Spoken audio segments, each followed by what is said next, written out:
ताज्या घडामोडी पाहिजेत तर मग आजच C24 या आपल्या YouTube चॅनलला लाईक करा, शेअर करा, सबस्क्राइब करा आणि बेल आयकॉनवरती क्लिक करायला अजिबात विसरू नका। सायबर सुरक्षा क्षेत्रामधील अग्रणी आणि सावित्रीबाई फुले पुणे विद्यापीठाशी संलग्नित Suryadatta international institutes of cyber security या संस्थेमध्ये नवी दिल्ली येथील राष्ट्रीय सायबर सुरक्षा संशोधन परिषदेच्या मान्यतेनं स्थापन केलेल्या राष्ट्रीय सायबर संसाधन केंद्राचे उद्घाटन सूर्यदत्तच्या बावधन कॅम्पसमध्ये डॉक्टर महावरकर यांच्या हस्ते झाले। या प्रसंगी डॉक्टर महावरकर यांना पोलीस सेवेमधील उत्कृष्ट कामगिरीबद्दल सूर्यदत्त सूर्यभूषण राष्ट्रीय पुरस्कार 2025 देऊन सन्मानित करण्यात आलं। राष्ट्रीय सायबर सुरक्षा संशोधन परिषदेचे संचालक आणि इंडो रशियन IT असोसिएशनचे उपाध्यक्ष डॉक्टर खालियाराज नायडू यांची विशेष उपस्थिती या ठिकाणी होती। कार्यक्रमाच्या अध्यक्षस्थानी सूर्यदत्त एज्युकेशन फाउंडेशनचे संस्थापक अध्यक्ष प्राध्यापक डॉक्टर संजय बी चोरडिया हे होते।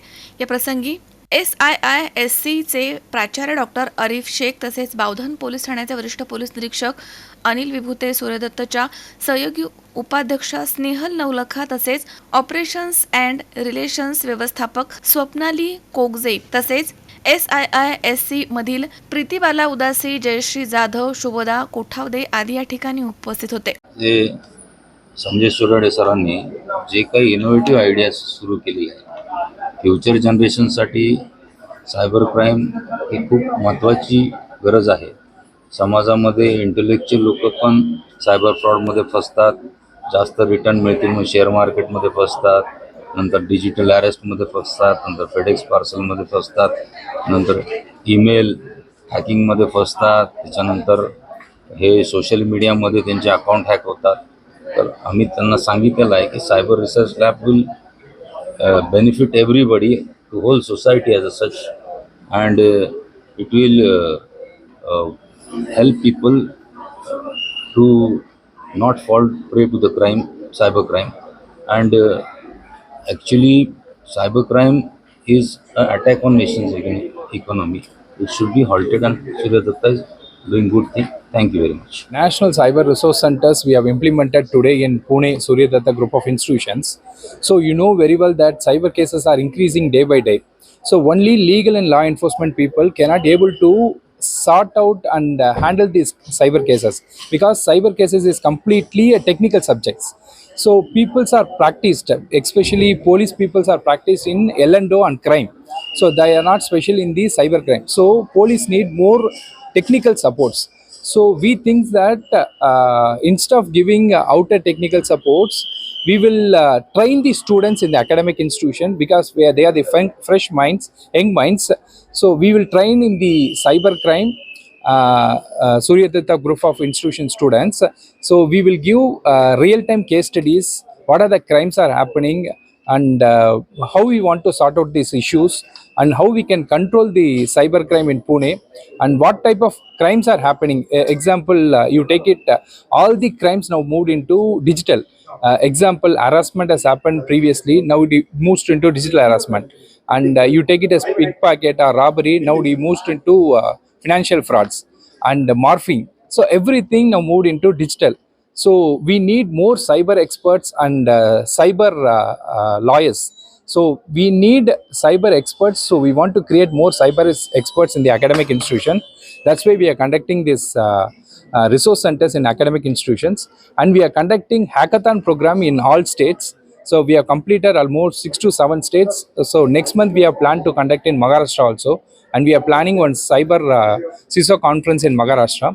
So through this conference and through these resource centers, we want to communicate bridge between legal enforcement, law enforcement, corporate and students. Cyber for all हे आमचं मिशन आहे। आता जे काय गुलशन प्राईम जे आपले प्राईम मिनिस्टर्सचे ॲडवायझर होते, सर्टिन वगैरे त्यांनी फोन केला, बॉर्डर सिक्युरिटी करता प्रयत्न केले, नंतर त्यांच्या जागी संजय भेलजी आले सर्टिन या बॉडीमध्ये। तर ह्यांच्याशी आम्ही सतत संपर्कात होतो, त्यांचं आम्ही मार्गदर्शन घेतलं। ते आपल्या ॲडवायझरी बोर्डावर देखील आहेत गुलशन रायजी, आणि आज नायडूजींनी आपल्याकडे जे काही centre of excellence research centre जे सुरू केलेलं आहे, तर मला असं वाटतं की आजच्या काळामध्ये आज सायबर क्राईम हे एवढं मोठ्या प्रमाणात वाढत आहे, हे प्रत्येकाला त्याची कल्पना आहे। एवढी कल्पना असून देखील चांगले चांगले सुशिक्षित लोक, पैसेवाली लोक किंवा नॉर्मल मिडल क्लास फॅमिलीचे लोक देखील म्हणजे अगदी लहान मुलापासून ते सिनियर सिटीजन्सपर्यंत त्याच्या आहारी जातात. अशा प्रकारचे आमिष त्यांना दाखवले जातात. त्याचं मूळ कारण म्हणजे आपण त्याच्याबद्दल जेवढी काळजी घ्यायला पाहिजे, दक्षता घेतली पाहिजे तेवढं आपण घेत नाही. आपण बऱ्याचशा आपल्या पोस्ट सोशल मीडियावर टाकत असतो. आपल्या अकाउंट्सची माहिती कधी कधी डायरेक्टली इनडायरेक्टली बँकेमार्फत आपल्याकडे येत असते, ते हॅक करू शकत असतात. आणि असे काही नवीन नवीन सॉफ्टवेअर आलेले आहेत. तुमचा फोन काही मिनटाकरता जरी कोणाच्या हातात दिला तरी ते अशा पद्धतीने एखादा नंबर किंवा सॉफ्टवेअर तुमच्या ह्याच्यात टाकू शकतात, जेणेकरून तुमचा फोन पूर्ण क्लोन होऊ शकतो आणि तुमची सर्व माहिती त्यांच्याकडे जात असते. आणि हे सायबर क्रिमिनल्स जे बसलेले असतात ते दररोज नवीन नवीन संशोधन करत असतात. मला असं वाटतं जगात जेवढे सायबर क्राईम चालू असतील त्याच्या 10% देखील त्याचा वापर आत्तापर्यंत इथे भारतामध्ये सुरू झालेला नसेल किंवा जगामध्ये काही ठिकाणी सुरू झालेलं नसेल. तर प्रत्येक व्यक्तीची काय कॅपॅसिटी आहे, त्यांचं नॉलेज किती आहे, त्यांची फॅमिली बॅकग्राऊंड काय आहे, याच्यावरती बरंच रिसर्च इनडायरेक्टली गुगलच्या किंवा बऱ्याचशा सोशल मीडिया प्लॅटफॉर्मच्या माध्यमातून होत असतं. त्यांना माहिती असतं की कोण किती नॉलेजेबल आहे, कोण नाही आहे, कोण आहारी जाऊ शकतं, त्यांची लाईफस्टाईल काय आहे, कोण आपले फोटो अपलोड करतो की मी आज अमेरिकेत आहे, आज घरी कोण नाही आहे, आम्ही बाहेर चाललो आहे, आम्ही हॉटेलिंगला चाललो आहे. तर या सर्व याचा अभ्यास करून बरोबर तेच क्रिमिनल्स त्यांची माइंडसेट त्यांनी समजून घेतलेली आहे. त्याचा आपण जे म्हणतो की सायकोलॉजीचा एखादा अभ्यास करून जे एक नॉलेज मिळतं, आपलं नॉलेज चांगल्या कामाकरता आणि वेगळ्या कामाकरता देखील आम्ही वापरू शकतो. तर त्यांचं नॉलेज ते फक्त ह्याच कामाकरता वापरतात आहे की how we can extract maximum money or do more cyber crime from different strata of the society. आणि म्हणून सतर्क राहणं अतिशय गरजेचं आहे. अमोल उदमलेसह हर्षल कोठावदे, C24 तास, पुणे. ताज्या घडामोडी पाहिजेत तर मग C24 तास या आपल्या यूट्यूब चॅनलला लाईक करा, शेअर करा, सबस्क्राईब करा आणि बेल आयकॉनवरती क्लिक करायला विसरू नका.